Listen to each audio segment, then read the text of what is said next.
Welcome to the NegotiateHer podcast. I'm Gitanjali and Apa, a seasoned negotiator and a management consultant with over 25 years of experience. And I'm Apa Gupta, a new manager and a negotiation newbie. Together, we're here to explore the intergenerational perspectives on women and people of color in negotiation, bridging our 20-year age gap. In each episode, we aim to inspire women and people of color to reclaim power, offering practical tips and sharing personal stories so that we can set an example for future generations.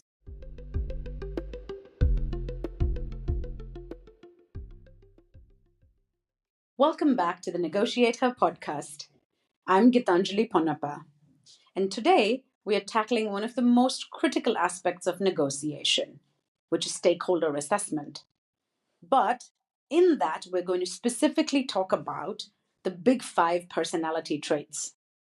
Understanding who you are negotiating with is just as important as knowing your own values and goals. Each stakeholder has different priorities. They could be focused on cost, deadline, reputation, or collaboration. Understanding these motivations allow you to frame your negotiation in a way that appeals to them. Hi, Gitanjali. Hey, hey. Personality is just so central to our lives. I see this play out every day with myself. I learn so much about myself. But when we're thinking about negotiations, we need to have that empathy to also understand who we're negotiating with, as you said. And most people are made up of different amounts of the personality traits. You mentioned the big five, which I remember actually from our management education, from my management education at the LSE, which is the London School of Economics. I mean, it's a widely recognized and really well researched psychological model. The traits are, I guess, openness, conscientiousness, extraversion, agreeableness, and neuroticism. Not a big fan of the last one. I wish there was another name for it, but the easy way to remember it is ocean. Okay. OCEAN. So openness, conscientiousness, extroversion, agreeableness, and neuroticism. And I'm with you, neuroticism. Please, researchers, could you find a better word for that? I agree. So, how we score on these affects the way we negotiate, and some combinations of these are good indicators as well of good negotiators. I mean, I want to ask, can you start us off on some research? Sure. So, this concept of the big five personality traits, these emerged from decades of psychological research into human behavior. The earliest research on personality structure actually began in the 1930s. The psychologist was Gordon Allport, who identified thousands of personality descriptors. Wow. Yeah, I know, thousands. And now we're down to big five. However, it was in the 60s and then later into the 80s that Paul Costa and Robert McRae, along with this person called Louis Goldberg, they refined the theory into this big five personality traits model that we are talking about today. Their extensive research solidified this big five as a leading framework for understanding personality. Okay, so maybe we can break it down and let's look at how each of these personality traits are related to negotiation. Would that be fine? Yeah, let's do that. So the first one, ocean. So O is openness to experience. And I know, Appa, that you have this as a very in high quantities Yes. in your personality. Absolutely. Right? So people in high openness, and this could be describing you, are curious. You're open to new ideas. Yep. Now, the way that works out in a negotiation is you are more likely to be flexible, to explore creative solutions. You're also more likely to be okay with things that come out of the left field, looking outside of this box, thinking outside the box, as they say. Now, if I were negotiating with you, you are a person high in openness, I could expect you to be receptive to innovative ideas. Yep. I'd expect you to go, oh, that's really cool. But now, let's say that there's somebody else who's very low in openness. I shouldn't go with wild ideas. I shouldn't be as innovative. Instead, that person would prefer a more traditional, structured approach. Yep, I see this at play at work many times, especially when And you're right, I do score extremely highly on openness. It's actually possibly my dominant trait. I've noticed that just reflecting on my own negotiating behavior, that the successes lie in the fact that I am creative. When another person is open to those creative problem solving ideas, are open to change, and I consider sometimes unconventional solutions that other people have not heard of. And studies show that this flexibility of looking at unconventional solutions, being creative, that it leads to 25% higher likelihood of finding something that works well for both sides. So that win-win. Yes, I don't really like this win-win, because sometimes I feel like, does everyone really win? But okay, I'm going to give you that. But yes, it is win-win because it's mutually beneficial, because it widens your ZOPA, your zone of possible agreement gets widened because of the openness. Yeah, absolutely. But what I struggle with, and this is what I'd like your opinion on, is sometimes because I'm too open, I do struggle with that decisiveness, and I get lost in all these possibilities and what the what may, what can happen, and I can also sometimes be easily swayed by other people because I am open and I want them to feel accepted and I want them to feel that I'm including their perspective. I'm too much sometimes of being empathetic and empathize with them so much that sometimes I might hurt my own outcomes. So negotiation outcomes, yeah. I really like it when you say things that I actually want you to say. Oh, that's great. So the reason I'm saying this is why our previous episode was about preparation. Yeah. So people like you self-proclaimed that I'm easily swayed, right? You said that. Yeah. Being prepared helps you anchor around the options that you've generated. Knowing your values, again, helps you anchor and hold true to your values. Yeah. So if you're swayed, you're still swayed within the set of values. Yes. And that's not swayed. That's being open. That is your strength to be open. Yeah. Swayed is if you sway way beyond your value set, your hierarchy of values, which is why I strongly recommend as the NegotiateHer method as well. You need to start with your values. You need to know what they are so that you don't get the feeling of being swayed. Yeah. But that's also important. So if you know someone else is very open, you can also have lots of proposals and try to get to the one that you would like. Exactly. Now, the person that I was saying is the other end of the spectrum that you find are more traditional or more structured. They might be rigid, right, and unadaptable, and they might miss out on innovative solutions. Yeah. But like the way this generation says, that's not a me problem, that's a you problem. Yeah. I think the thing is to just acknowledge, deal with openness, people who are high in openness, with the innovation, with the set of solutions. And if you are the open person, manage your, in quotes, easily swayed by anchoring to your value set. Perfect. Then let's move to the second one, which is the C in ocean. Yeah. Conscientiousness. So from what I understand of conscientiousness, I know that they're very goal-oriented, they're meticulous. It reminds me of my husband, Jan. And they come always prepared and focus on the detail.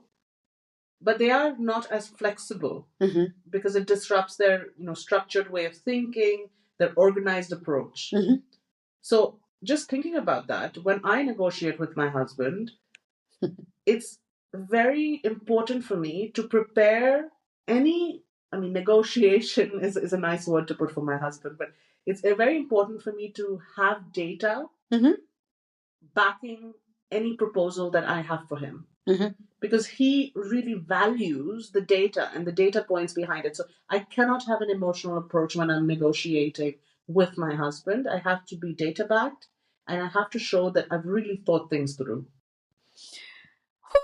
Okay, so I really want to stay clear of telling you what I think about human relationships in terms of husband and wife or parenting, because I will say that's not exactly an area of expertise for me. So I'm going to change what you've said to make it a little bit more where I feel confident to say something about. Okay. So let's say that the person you're negotiating with, like in the previous example, you had two bosses and two projects. Yes. And let's say that one of them had this conscientiousness trait. That means they valued being meticulous. They valued being data backed, as you said, being data driven. Now, in a negotiation, to project and to authentically show that you are well prepared, that you are detail oriented, and that you can be persistent, that person who has this trait very high is going to find their trait mirrored in you, which is actually a wonderful thing, because then that is empathy. Yep.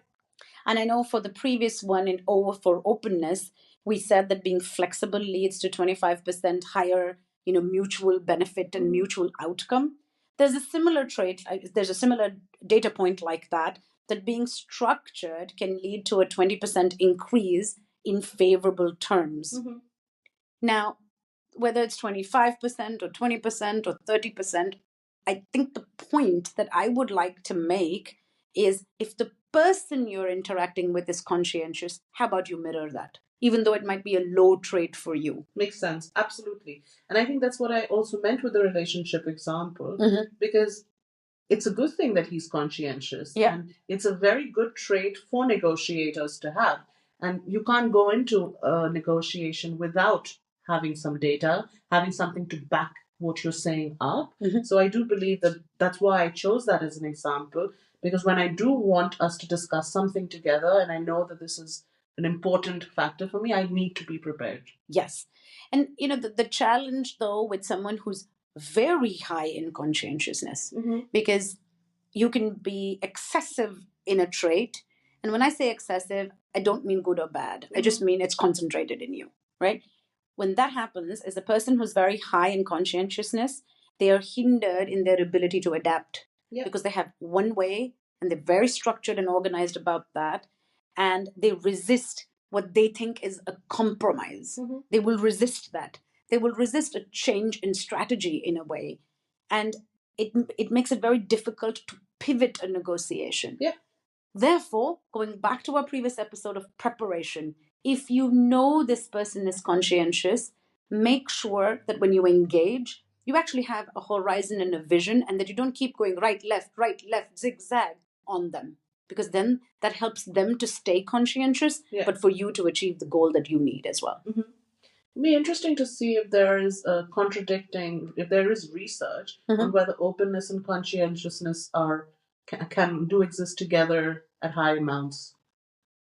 Oh, yes, because they feel like opposites. Yeah, when we speak about it, but maybe not. Maybe it's possible that a person can be conscientious, really thought through, but at the same time be open. It's just that they're so well prepared that they know exactly what they want. It's a very good point. I hadn't thought of that. We'll have to look that up. And you remind me of something else as well. My mother, she always said this to me. So, you know how one of my traits is persistence, determination. And she said, you have always been rewarded as a child as well. Oh, look at you. You kept going. So good that you studied so late into the night and so many nights in a row because you really didn't understand something and you wanted to solve it. I was rewarded for being determined. So my mother says that there is a dark side to that. Of course. And the dark side is when you don't know when to give up. And that leads to burnout. That leads to you staying in relationships longer than you should. Absolutely. And it's because you associate giving up or walking away as failure. Because you've been rewarded to be persistent. Agreed. So with no commentary on these OCEAN as being less or more or good or bad, I just want to place the concept of balance. So even when we're negotiating, I don't know for 100%, for example, Apa has openness. I don't know that. And later in the episode, we'll talk about how you can find the characteristics without asking a person, is this your trait? Right? But acknowledging that one needs balance as the negotiator. You need a little bit of that openness. You absolutely need a little bit of the conscientiousness. And now we'll talk about extraversion and so on and so forth. Balance is key. You can't be too much or too little unless you prepare to be too much or too little. Agreed. Because it's a strategic approach. Yep. I totally understand what you're saying. I mean, extroversion, introversion, right? This is the E in ocean, and also probably the one that people probably know the most about, because we keep saying, are you an extrovert? Are you an introvert? What do you think about this, Gitanjali? So extroversion is about sociability, It's also about assertiveness. So you are extremely extroverted. Yes. And I am not. But even though I am not, I know from a negotiations perspective that the characteristics of being introverted help me, but so will the characteristics of extroversion. So if I'm aware of my trait, that doesn't mean I can't adjust my trait for a negotiation. So extroverts are actually more likely to initiate a negotiation. So it's more likely for you to bring up something, to engage on a discussion than perhaps it is for me. And the likelihood of you, because you have engaged, to be assertive in pushing your ideas forward is also much higher. Right? Now, you thrive, obviously, in social interactions. You very often prefer face to face, like we are today. You and I are sitting together on the couch. I'm so glad about this, Yeah. by the way. We're sitting on a couch, we're having our tea, and we're talking face to face. And several times in this past day, you have said, "Oh, this is so much better than being on Teams." And I can honestly tell you that I'm like, I don't know what she's talking about. I don't mind being on Teams. Honestly. What? Yeah, honestly. No. I'm like, I'm sure this is helpful to her, but I'm cool either way. Right? Okay? But the good part is, if I know that you're extroverted, now I'm going to accommodate for it. I'm going to accommodate for it in a very lovely way because I want you to be in a great state of mind. When I negotiate with you, I want you to be comfortable. I want you to be receptive. So, next time, if there's something that I need to negotiate with somebody who's an extroverted person, I will actually push for, shall I come meet you and we can have a coffee together and discuss this? Versus, hey, let's be efficient and do this on Teams. Yeah. And so I will choose that. Now, since I'm introverted, I'll give you my side of what this looks like. So I prefer to have time to reflect. I like to process this information. Maybe I'm not saying that you don't process. I'm just saying I need to process it in quiet. I like to process it before I make a decision.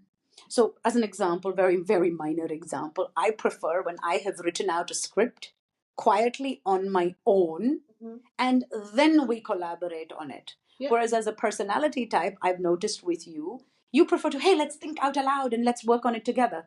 If I know that as a characteristic in a negotiation, then I will do my pre-thinking, but I probably won't prepare a full document.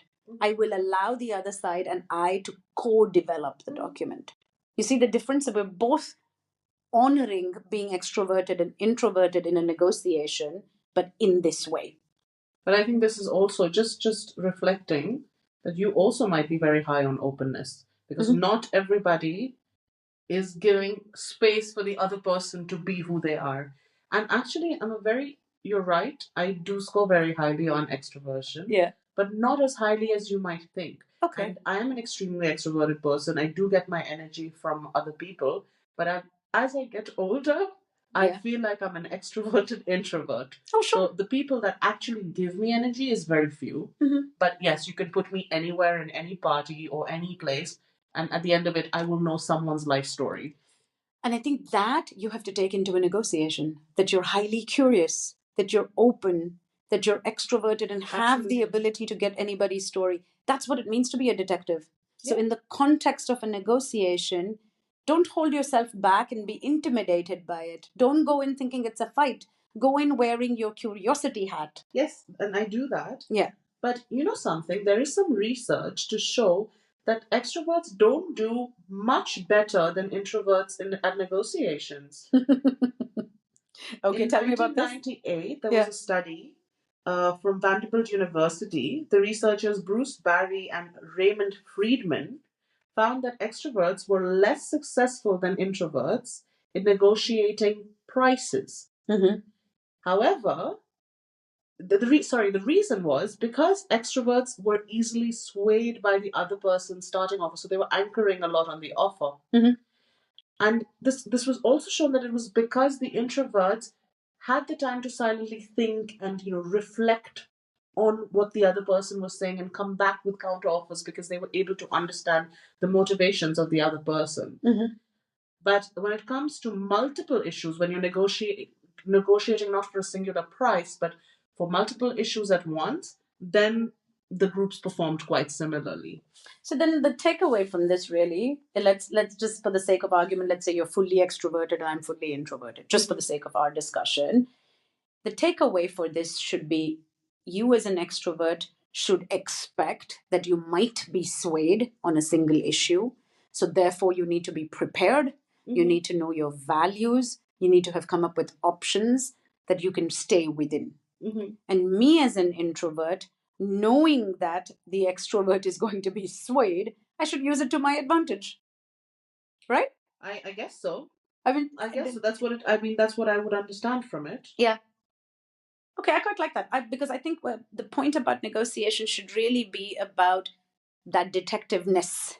You know, if I know it, and I also know that there's research that backs this, then use it, but in a good, kind way. I really don't mean that you should cheat somebody, but you should allow them options. Okay. All right. Let's have a look at agreeableness, OCEA now. So people high in agreeableness, which is our A emotion, value harmony and are more cooperative. So they are inclined to avoid conflict, which does not seem like a good negotiation trait to have already on the offset. And they're sometimes more conceding, right? They're happy to give in. So if you're negotiating with someone who's highly agreeable, I think you're on the good negotiation side. Because they will not push back much. And I think women often fall into this, a lot of women fall into this category, especially women of color, because of our need to be socially liked, socially accepted. Yeah. And if I were a genuine, thoughtful negotiator on the other end, I would know that you have this as a trait. And I would want you actually to be genuinely satisfied with the outcome and not feel pushed into that outcome.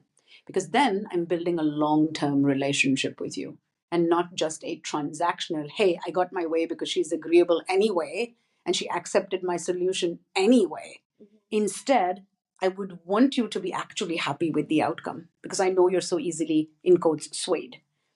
Now, Apa, you have acceptance as one of your character. When we did the values, you had acceptance as one of your values, which was to belong to community, to have a sense of I am in sync with this other person. Since we are in a way also talking about the good and bad, the dark, the success, the challenge, that characteristic of being highly agreeable allows you to cooperate. It allows you as the negotiator on one end, to build trust.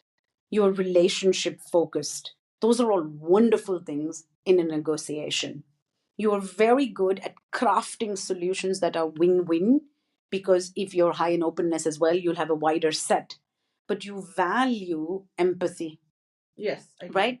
Now, the flip side of that is, you said conceding. You risk conceding too much just to avoid the fight.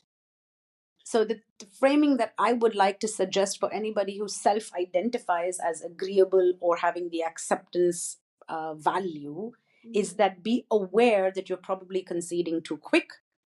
You are probably going to end up with weaker personal outcomes. So therefore, going back to, you have to know your values and you have to prepare, especially if you're an agreeable person. Now, very important, the previous one was extraversion. And this one is agreeableness, or wanting to belong, or the acceptance trait. Both these, there is research by this Bruce Berry and Raymond Friedman that shows that a combination of these can actually lead to you having a negative effect. Yeah. And when you have a negative effect on a negotiation, that's not good for you. No. So if I were to ring a bell now and go ding, ding, ding, ding, ding, I would say, those of you who identify yourself as extroverted and having extraversion and agreeableness, know that you're on the back foot, because one thing that you might do, as an example, is overshare because you want to belong and you're extroverted and you're chatty. So you might overshare.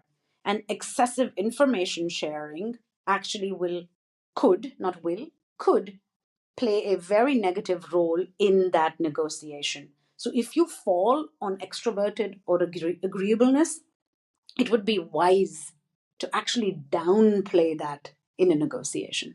Because it's everything is strategic.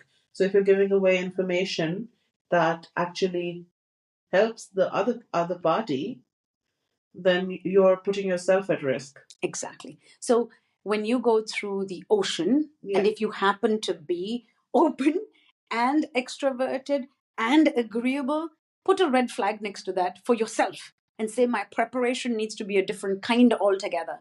I have to watch for my chattiness. I have to watch for what information I'm giving away. I have to learn to not necessarily need to be as agreeable and concede as quickly. But if you do preparation, you know these things about yourself and you will catch yourself.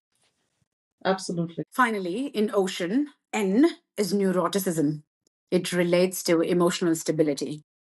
I find it a very, very unfortunate thing to call it neuroticism, but it is the name that is given to it. So, someone very high in neuroticism may experience anxiety, which I think is very normal when you think about negotiations. We all do. But when we say a person high in neuroticism, we mean someone who's more prone to anxiety, more prone to stress, and more prone to having emotional reactions. Mm-hmm. So I guess the neuroticism spectrum is from low, which is calm, secure, not easily upset, more emotionally resilient. Correct. Their ability to handle stress is better. Mhm. Whereas when you say high neuroticism, the emotional reactions are stronger. They probably experience more frequent and intense negative emotion. Mhm. Yes. And they also might be more self-conscious and vulnerable to stress, mood swings, those kinds of things. Yes. And so in a negotiation, these are the kind of people who probably need more reassurance. They probably need what I call love and attention.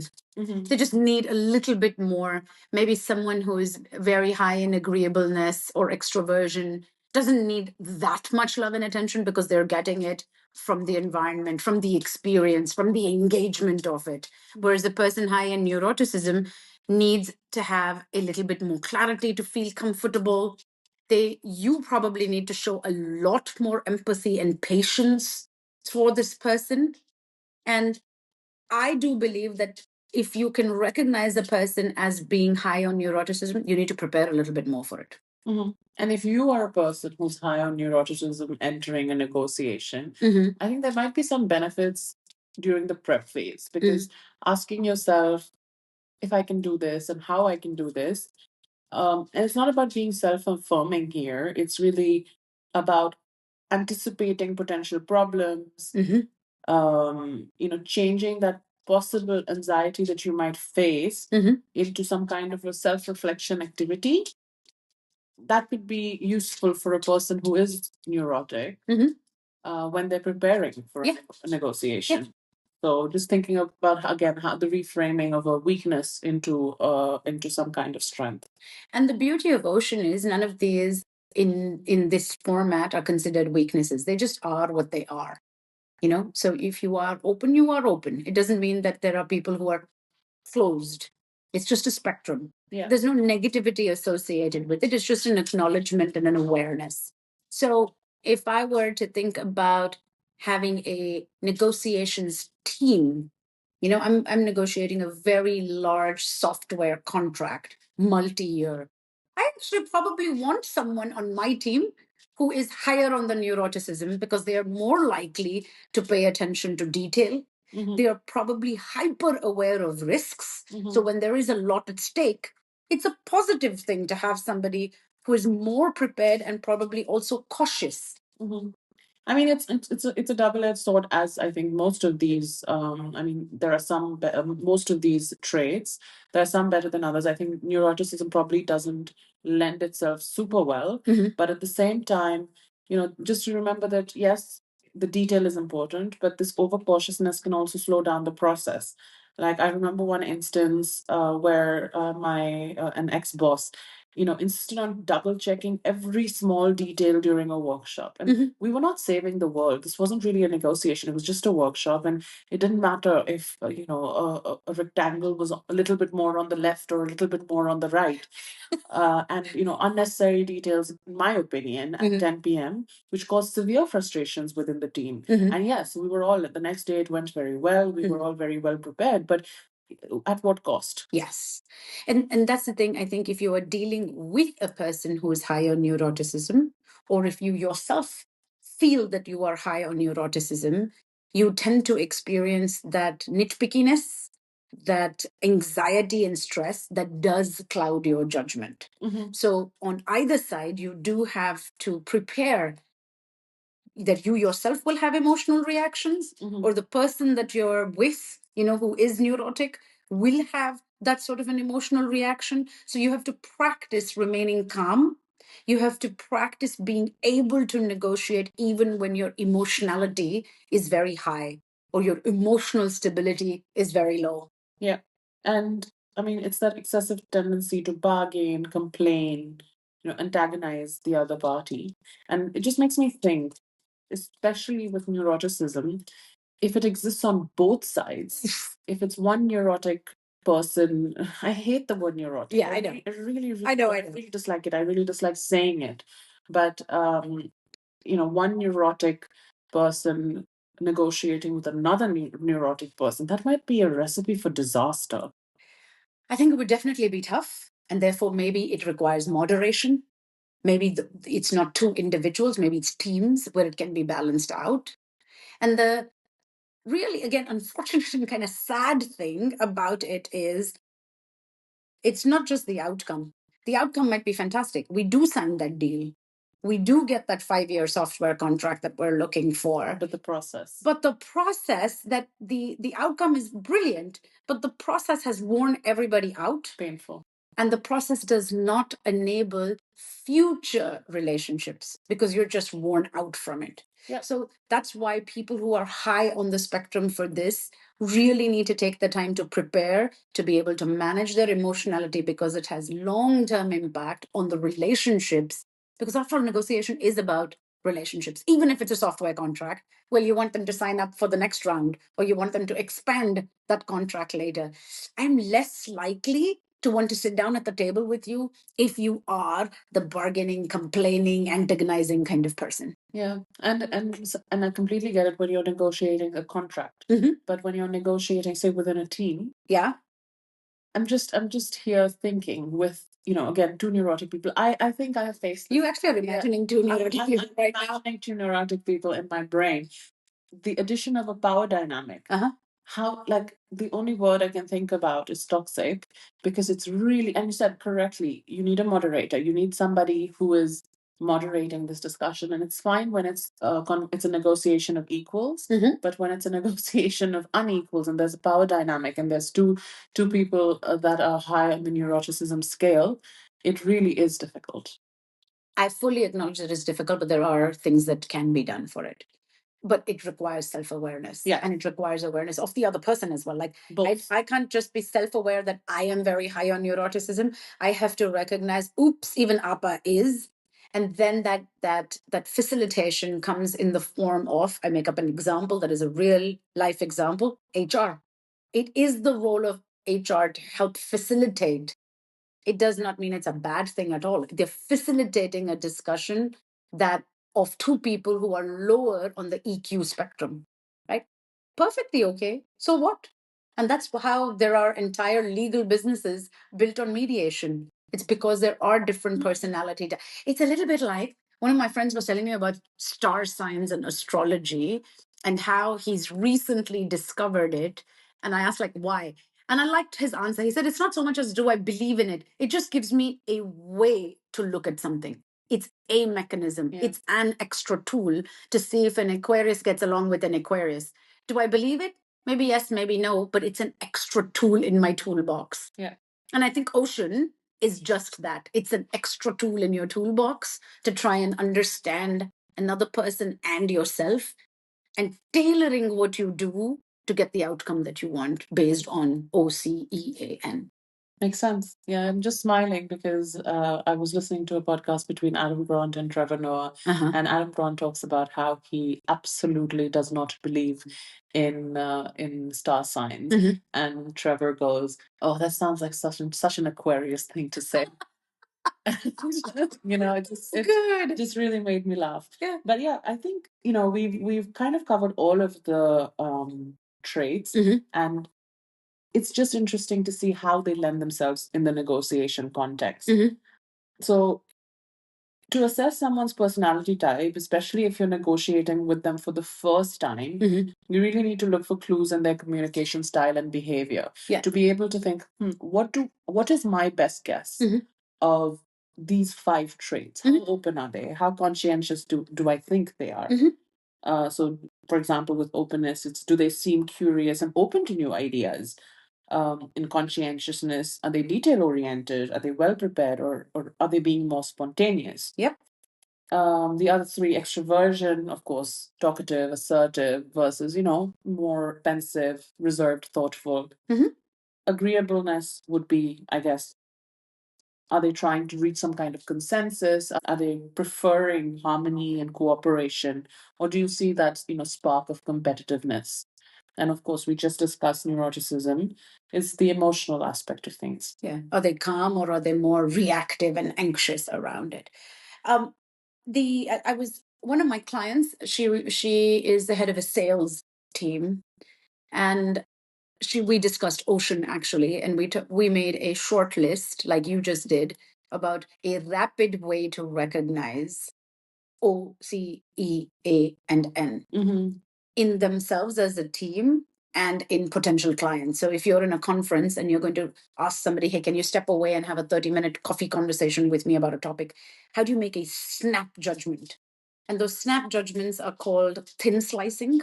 Thin slicing is the idea that our brain is trying to protect us from prehistoric times, from the creature that was going to eat you. So you made snap judgments of this is dangerous, this is good, this is bad, this is safe, this is warm, I can run now. Oh, no, I should stay put and be quiet, those kinds of things. And ocean has a similar thing. You're never going to know this person unless you ask them to give you a quiz output. Yeah. Like, here's my score. So these are, like you said, best guesses. Yep. And you get better and better at them. And the way to get better at them, I like doing this, is asking yourself past tense questions.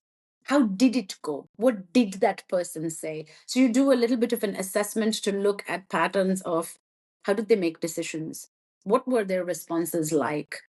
Were they open to compromise so that they can reveal what their tendencies are? The more we talk about this episode after episode, I'm beginning to understand that to be good at negotiations, you really need to reflect. Not only self-reflection, reflection on situation, reflections on interactions, and being able to take that active listener role. It's really, really important for your outcomes. So just, I think, building those skill sets, no matter who you are as a person, will help you. Yes, exactly. And remember that negotiation isn't just about getting what you want. It's also about understanding the people that you're negotiating with. By showing empathy for this high openness person who needs to chat all the time, or showing empathy for someone who's anxious and reactive, you then can learn to approach a negotiation with the confidence. And yes, we will do an episode on confidence, but with confidence and also clarity. Yeah. In today's episode, we covered the importance of gauging what personality traits you bring into a negotiation and what personality traits your counterpart has. And that is the power of ocean.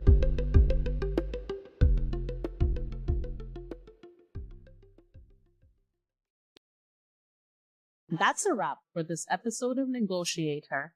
If you like this episode, share it forward and help us all rise together.